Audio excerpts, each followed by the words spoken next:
Good evening. So my topic is about healthcare in America, and just a little background as to why I chose this.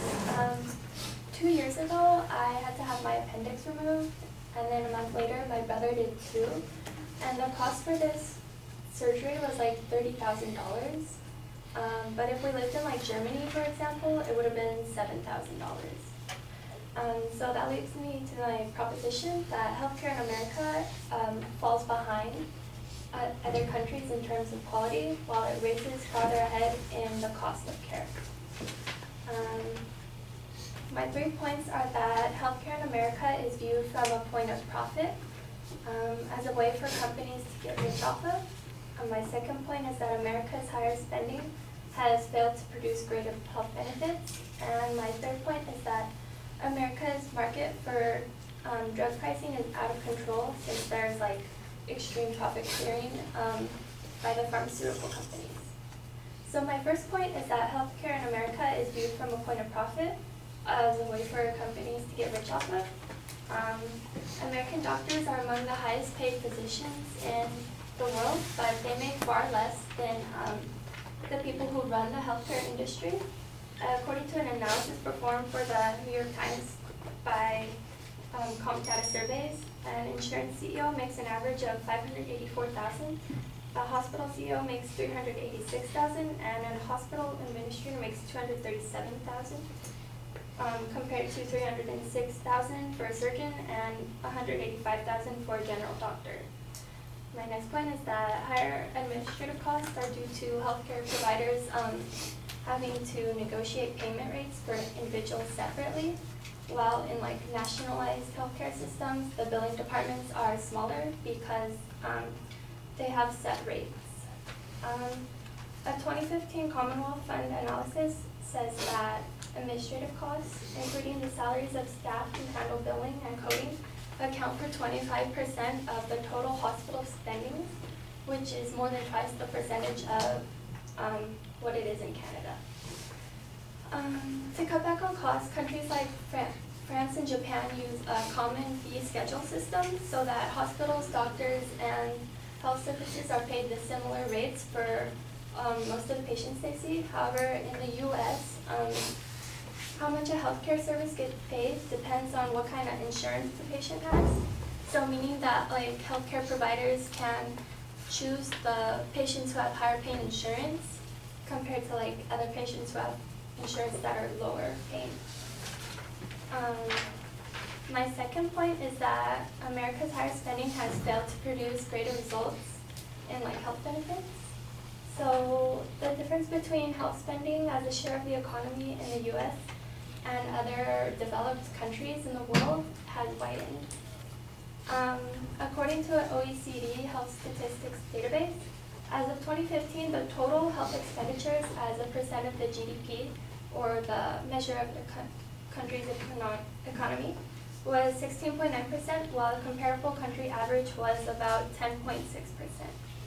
So like 17% for America compared to like an average of 11%.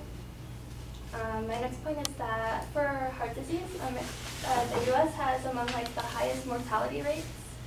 According to a 2015 OECD health data chart, in 2015 there was 128 deaths per 100,000 population compared to 95 for the average for all the countries, which is about like 33 more deaths for heart disease. And the U.S. also had high rates of amputation due to diabetes. According to the same study, there was 17.1 lower extremity amputations per 100,000 population. But rates in Sweden and Australia were like less than 1/3 that high. So basically, we're paying the most for healthcare, yet we aren't seeing the same results as like other countries.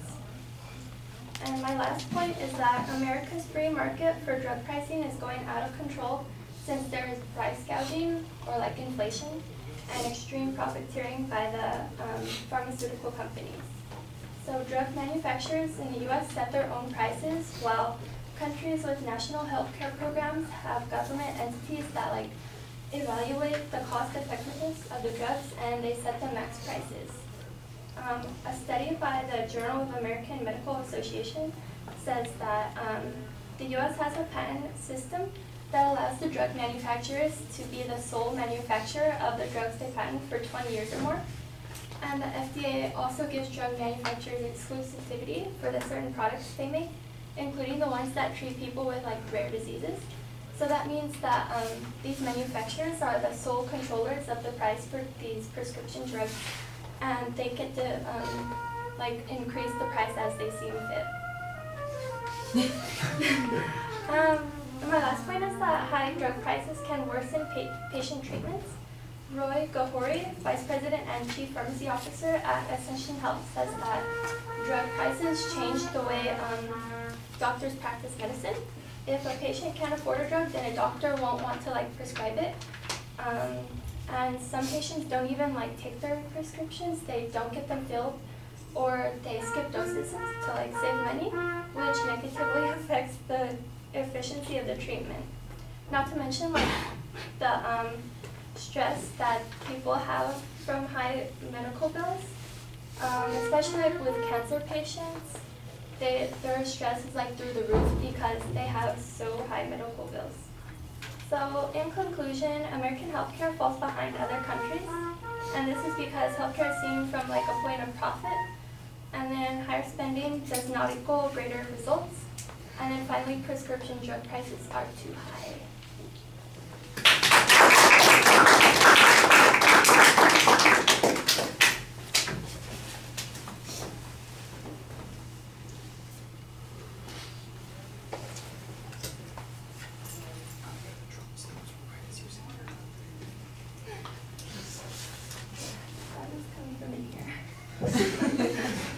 Sorry, let me just blow my bugle really quickly. Clear my throat, my bad. That's pretty rude.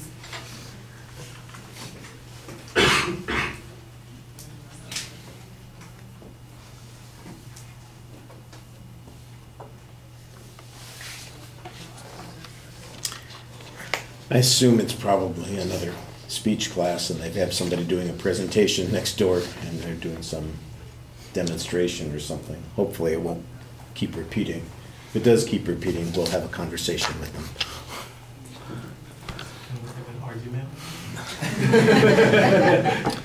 Well, only if there's conflict. I don't imagine that there would be any conflict if I said there's a little bit of distraction. They said, oh, we'll hold it down. Then there's no problem. On the other hand, if they say, bite me, then we'll have a fight instead of an argument. All right.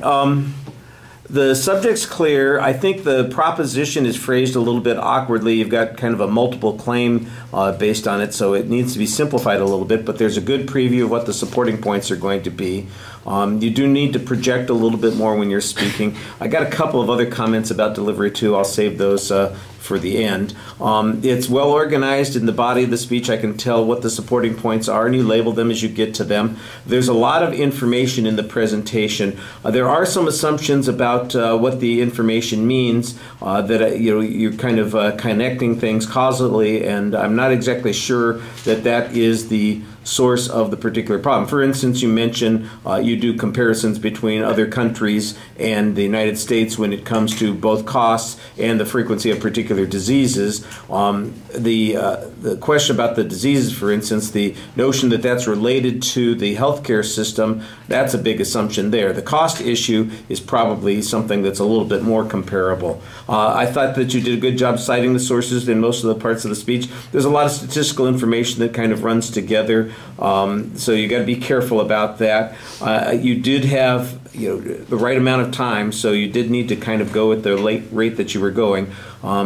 There's an interesting quote on the third point about doctor behavior, and I thought that that was the more relevant point. The question about what the return is or how much money the pharmaceutical companies make was less important than I think the argument that says that the costs of the drugs sometimes influence the treatment that patients are getting, and they either don't take their medications or the doctors are hesitant to prescribe those medications. That seemed to me to be a little bit more important. And one of the things that you also need to do if you're going to do that comparison is demonstrate that the comparable drugs are available in the other places too, because I think that that's one of the, I mean, if we're going to compare apples to apples, we got to have that sort of information. The presentation issue, there were two other presentation issues that I talked about. They're not big deals. It's like I said, it's not a public speaking class per se, but there are a couple things you want to watch out for. You want to look up a little bit more. You got to watch your legs being crossed. You look unbalanced the whole time that you're speaking. Your ankles are crossed while you're speaking, and you just look uncertain as a consequence. And then your hands are a little bit. That's where anxiety is coming out. So something that maybe could be a little bit more controlled. All right. Thank you.